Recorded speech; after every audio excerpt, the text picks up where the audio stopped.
जनपद के हमारे दोनों विधायक और सभी पदाधिकारी आपके बीच में यहां पर उपस्थित हुए हैं। ये विकास की परियोजनाएं केंद्र और प्रदेश सरकार की स्पष्ट मंशा को प्रदर्शित करती है कि विकास की सोच के साथ सरकार करेगी। प्रधानमंत्री मोदी जी ने 7 वर्ष पहले जो देश नारा दिया था के विकास का साथ सबके विकास का करेंगे सबका। हम विकास योजनाओं का लाभ देंगे सबको, योजनाओं का लाभ देंगे सबको। टीकरण किसी का नहीं करेंगे और इसी का नहीं करेंगे। आज एक बार फिर मैं आपके बीच यहाँ पर उपस्थित हुआ। भाइयों बहनों, आपने पिछले 4.5 वर्ष के अंदर देखा अकेले जनपद अम्बेडकर नगर को प्रधानमंत्री आवास योजना में 4293 ग्रामीण क्षेत्र में आवास की सुविधा, ग्रामीण क्षेत्र में 1000 और 1379 लाभार्थियों को 279 लाभार्थियों को एक क्षेत्र में कराने, एक आवास को एक परिवारों को एक आवास उपलब्ध कराया। भाइयों बहनों, इसके साथ ही स्वच्छ भारत मिशन के अंतर्गत 2,55,000 परिवारों को एक निःशुल्क उपलब्ध करवाने का कार्य किया गया। पंचायत भवन के अंतर्गत 446 भवनों के निर्माण के कार्य को पूरा करने के साथ ही सामुदायिक शौचालय भी नगर में निर्मित किए गए। अम्बेडकर नगर में निर्मित किए गए। उज्ज्वला योजना में किसान गैस, उज्ज्वला योजना में 2000 गैस के लिए 2014 को लाठी डंडा लाठी डंडा था। 1,40,000 परिवारों को भी वितरण कार्य किसी ने किया है तो भारतीय जनता पार्टी की नेतृत्व भी वितरण करने का कार्य। भाइयों बहनों, विद्युत का कनेक्शन पहले नहीं मिल पाता था। लगभग 50,000 परिवारों को निःशुल्क विद्युत कनेक्शन सौभाग्य योजना के अंतर्गत भी जनपद अम्बेडकर नगर में उपलब्ध करवाए गए। और यही नहीं, आपके इस जनपद में सड़कों के लिए, ट्रांसफार्मर के लिए, गांव-गांव में बिजली पहुंचाने के लिए अनेक कार्यक्रम किए गए। कोरोना के दूसरे फेज में आपने देखा होगा कितनी तेजी के साथ कोरोना के संक्रमण से लोगों को परेशानी हो रही थी। और मुझे बताते हुए प्रसन्नता है कि जनपद अम्बेडकर नगर में आज यहां पर मेडिकल कॉलेज में, सामुदायिक स्वास्थ्य केंद्र टांडा, महिला चिकित्सालय जलालपुर में भी ऑक्सीजन प्लांट अब लग चुके हैं। अब ऑक्सीजन के लिए हमें कहीं और पर निर्भर नहीं रहना पड़ेगा, बल्कि इस जनपद के मेडिकल कॉलेज में, हॉस्पिटल में ही ऑक्सीजन का स्वयं उत्पादन होगा और उसकी आपूर्ति भी हॉस्पिटल को करने में सहायता प्राप्त होगी। पहले गरीब स्वास्थ्य की सुविधा में भटकता था। प्रधानमंत्री मोदी जी ने प्रधानमंत्री जन कल्याण योजना के माध्यम से, आयुष्मान भारत की योजना के माध्यम से हर एक गरीब परिवार को निःशुल्क 5 लाख की स्वास्थ्य बीमा का कवर प्रतिवर्ष दिया। और हमारी सरकार ने मुख्यमंत्री जन आरोग्य योजना के अंतर्गत छूटे हुए परिवारों को आच्छादित किया। मुझे बताते हुए प्रसन्नता है कि 1,64,869 गरीब परिवारों को यहां पर आयुष्मान भारत के साथ जोड़ने की कार्रवाई हुई है, जिनमें 2,27,000 से अधिक लोगों को गोल्डन कार्ड अब तक जारी हो चुके हैं। भाइयों बहनों, प्रधानमंत्री किसान सम्मान निधि में जनपद अम्बेडकर नगर में 3,95,647 से अधिक किसानों को सालाना 6,000 रुपए प्रतिवर्ष उनके खाते में देने की कार्रवाई हो रही है। और यही नहीं, जब हमारी सरकार आई थी, पिछली सरकार में कांग्रेस की रही हो, सपा की रही हो, बसपा की रही हो, उन सरकारों के समय में किसान आत्महत्या करता था और आज आप जानकर के आपको प्रसन्नता होगी, एक तरफ लगभग 4 लाख से अधिक किसानों को यहां पे प्रधानमंत्री किसान सम्मान निधि के साथ जोड़ा गया है और दूसरी तरफ जब सरकार आई थी 3,95,667 किसानों के ऋण को माफ करने का कार्य भी हमारी सरकार ने जनपद अंबेडकर नगर के अंदर किया। भाइयों बहनों, प्रधानमंत्री फसल बीमा योजना के अंतर्गत 2,01,917 किसानों को बीमित करने का कार्य भी यहां पर हुआ और साथ साथ किसान को न्यूनतम समर्थन मूल्य से अधिक दाम मिले, इस कार्य को भी फसल को क्रय करने की कार्रवाई भी सफलतापूर्वक रिकॉर्ड मात्रा में आपके जनपद में हो रहा है। पूर्वांचल एक्सप्रेसवे अंबेडकर नगर से होकर के जाती है, जो आजमगढ़ होते हुए मऊ होते हुए गाजीपुर जा रही है और गाजीपुर से वाराणसी गोरखपुर मार्ग में मिल जाती है। भाइयों बहनों, ये विकास के कार्य ही रोजगार का सृजन करेंगे और शासन की इन योजनाओं को गरीब तक पहुंचाने से उसके जीवन में परिवर्तन होगा और यही तो भारतीय जनता पार्टी का प्रधानमंत्री मोदी जी का मंत्र है, सबका साथ सबके विकास का। इस जनपद ने मुख्यमंत्री दिया था लेकिन गरीबों को आवास नहीं मिले थे, गरीबों को शौचालय नहीं मिले थे, गरीबों को बिजली के निःशुल्क कनेक्शन नहीं मिले थे, गरीबों को रसोई गैस के कनेक्शन नहीं मिले थे, सड़कें नहीं बन रही थी, हाईवे नहीं बन रही थी, बिजली पहले नहीं आती थी। आज बिजली जाती नहीं, आज बिजली आती है, पहले बिजली आती नहीं थी। यही अंतर है और यही अंतर समझाने के लिए आज भाइयों बहनों हम सब आपके बीच यहां पर आए हैं।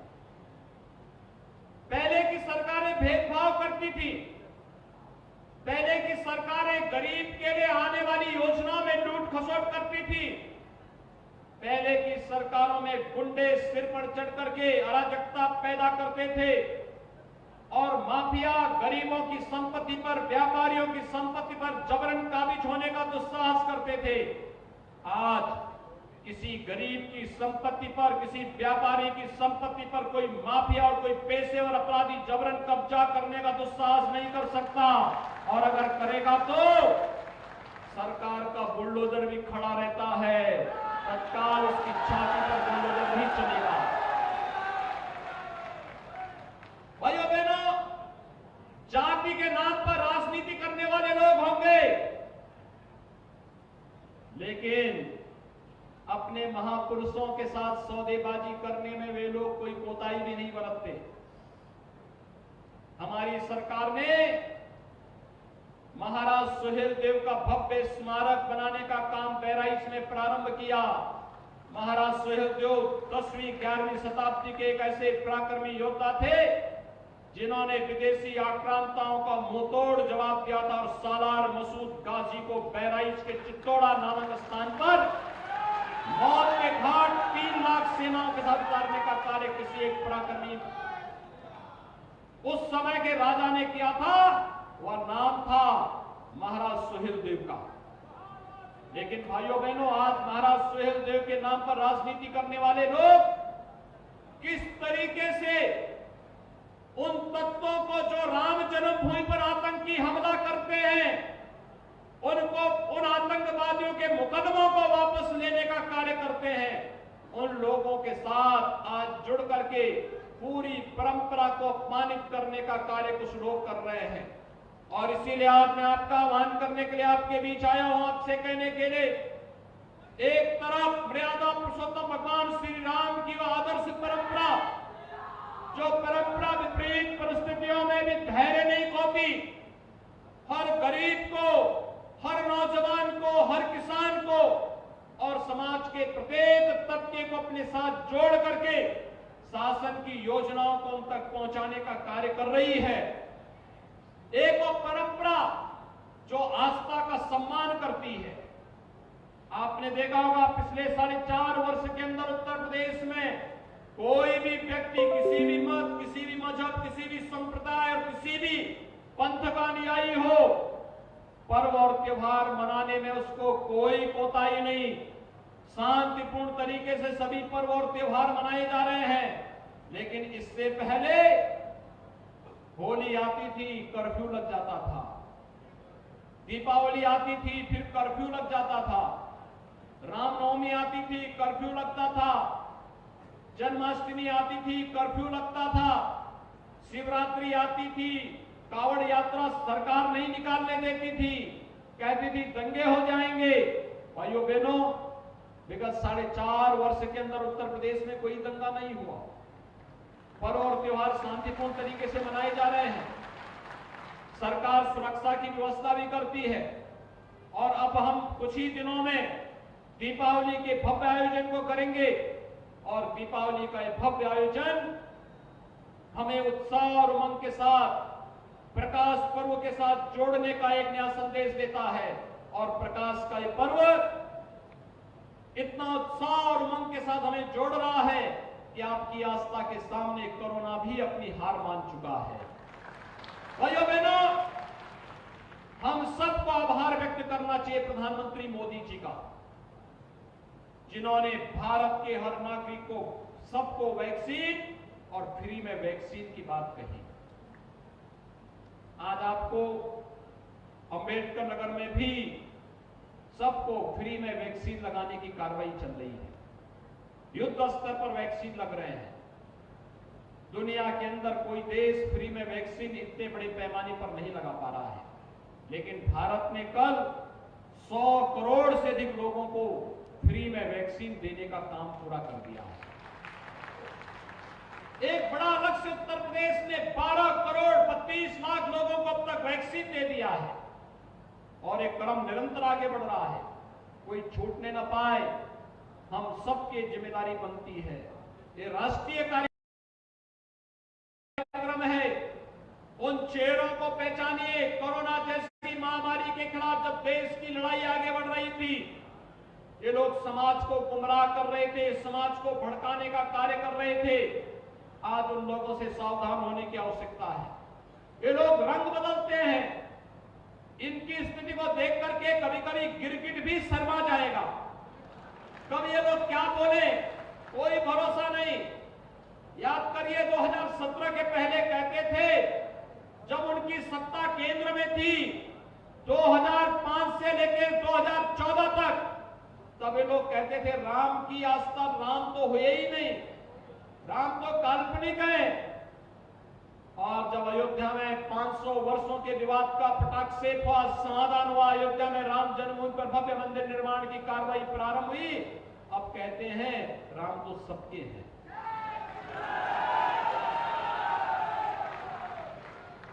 कितनी जल्दी पलटी मारते हैं। कोरोना महामारी के दौरान जब एक एक गरीब परेशान दिख रहा था, तब केवल या तो राज्य और केंद्र सरकार कार्य कर रही थी या भारतीय जनता पार्टी का कार्य कर रहा था। तब न कांग्रेस थी, न सपा थी, न बसपा थी। प्रशासन कार्य कर रहा था, हेल्थ वर्कर्स काम कर रहे थे, कोरोना वॉरियर्स काम कर रहे थे, लेकिन ये सब सेल्फ क्वारंटीन में चले गए थे, अपने अपने घरों में दुबक गए थे। भाइयों बहनों, मैं आपसे पूछना चाहता हूं, जो आपके दुख के साथ खड़ा नहीं हो सकता, क्या आपको उसके साथ खड़ा होना चाहिए? थोड़ा जोर से जवाब दीजिए। क्या आपको उनके साथ खड़ा होना चाहिए? कहां चले गए थे सपा के लोग? और टीकाकरण के लिए जब फ्री में टीकाकरण की कार्रवाई प्रधानमंत्री मोदी जी ने देश के अंदर प्रारंभ की, तो कांग्रेस ने भी और समाजवादी पार्टी ने भी इसका विरोध किया था ना। क्या ये आपके हितैषी हो सकते हैं क्या? ये लोग तो जान पर खिलवाड़ कर रहे थे। फर्जी गाड़ी के नंबर दिए जा रहे थे, जनता के जीवन के साथ खिलवाड़ कर रहे थे। भाइयों बहनों, अगर सपा की सरकार होती और कांग्रेस की सरकार होती, क्या अयोध्या में राम जन्मभूमि का विवाद सुलझा होता? क्या ये लोग राम मंदिर बनाते? क्या ये लोग गरीबों को मकान देते? क्या ये लोग गरीबों को शौचालय देते? क्या ये गरीबों को उज्ज्वला योजना का रसोई गैस का सिलेंडर देते? क्या ये लोग गरीबों को 5 लाख रुपए की स्वास्थ्य बीमा का कवर देते? भाइयों बहनों, जब ये आपको कुछ भी सुविधा नहीं दे सकते, विकास नहीं कर सकते, आपकी आस्था का सम्मान नहीं कर सकते, तो क्या आपको उनको समर्थन करना चाहिए? तो यही समझाने की आवश्यकता है, हर एक व्यक्ति को यही समझाने की आवश्यकता है। ये जाति के नाम पर लड़ाने वाले लोग बाद में जातिवाद का जहर घोल करके उन जातियों की सौदेबाजी करने का कार्य करते हैं, और भाइयों बहनों उसके बाद फिर दंगों को भड़का करके निर्दोष लोगों को झूठे मुकदमों में फंसाने का काम भी करते हैं, प्रदेश में अराजकता पैदा करने का काम करते हैं, प्रदेश के नौजवानों के सामने विश्वास का संकट और पहचान का संकट खड़ा करते हैं। 2017 के पहले प्रदेश के नौजवानों को नौकरी नहीं मिल रही थी। 4.5 वर्ष में हमारी सरकार ने प्रदेश के अंदर 4.5 लाख नौजवानों को सरकारी नौकरी दी है। प्रदेश में बेहतर कानून व्यवस्था की स्थिति के माध्यम से 1,61,00,000 लोगों को निवेश करवा करके यहां पे नौकरी उपलब्ध करवाई है, और परंपरागत उत्पाद और परंपरागत हस्तशिल्पी और कारीगरों को प्रशिक्षित करके 60 लाख लोगों को स्वतः रोजगार के साथ जोड़ने का कार्य भी हुआ है। भाइयों बहनों, पहले नौकरी निकलती थी, एक खानदान वसूली के लिए निकल पड़ता था, इतना हंगामा होता था कि कोर्ट को उसको स्टे करना होता था, और उसके बाद नौकरी ठप। नौजवान बेचारा इंतजार करते करते बूढ़ा हो जाता था, नौकरी कभी नहीं आती थी। आज तो सरकार ने तय किया है, कोरोना महामारी से देश दुनिया जूझ रही है, हर नौजवान को सरकार टैबलेट भी देगी और स्मार्टफोन भी प्रदान करने का कार्य करने जा रही है। ऑनलाइन एजुकेशन के साथ साथ ऑनलाइन एग्जामिनेशन भी होगा, पढ़ाई के साथ साथ परीक्षा भी ऑनलाइन हो पाएगी, और इसकी व्यवस्था सरकार कर रही है। टैबलेट और स्मार्टफोन नौजवानों को उपलब्ध करवा करके, और इसलिए आज हम सब आपके बीच आए हैं। जो सरकार आस्था को सम्मान न दे सके, बिना भेदभाव के सुरक्षा न दे कर सके, बिना भेदभाव के गरीब कल्याणकारी योजनाओं का लाभ गांव को, गरीब को, नौजवान को, महिलाओं को, किसानों को न दे सके, विकास की परियोजनाओं को आगे न बढ़ा सके, उस पार्टी को चुनाव लड़ने का कोई अधिकार नहीं होना चाहिए, और आती है तो उनकी जमानत जब्त कराने का अधिकार आपके पास होना चाहिए। होना चाहिए कि नहीं होना चाहिए? इसलिए भाइयों बहनों, 2017 के पहले बिजली मिलती थी क्या? आज तो बिजली आती होगी ना। 2017 के पहले राशन मिलता था क्या? आज राशन मिल रहा है कि नहीं मिल रहा है? तो भाइयों बहनों, यही अंतर है। सरकार के चेहरे बदले हैं, प्रदेश वही, तंत्र वही। केवल पार्टी की सरकार बदलने से कितना परिवर्तन हो सकता है, यह आज प्रदेश के अंदर और जनपद के अंदर भी देखने को मिल रहा है। ये 334 करोड़ रुपए की परियोजनाएं इस अकबरपुर विधानसभा के साथ साथ अंबेडकर नगर जनपद को प्राप्त हो रही है। इसके लिए मैं आप सबको बधाई देता हूं, अपनी शुभकामनाएं देता हूं। हम लोग दीपावली के आयोजन के साथ जुड़ेंगे, और आप सबको मैं इसकी अग्रिम शुभकामनाएं देते हुए आप सबका आह्वान करूंगा। आप सब मेरे साथ बोलेंगे, जय जय श्री राम, जय जय श्री राम, जय जय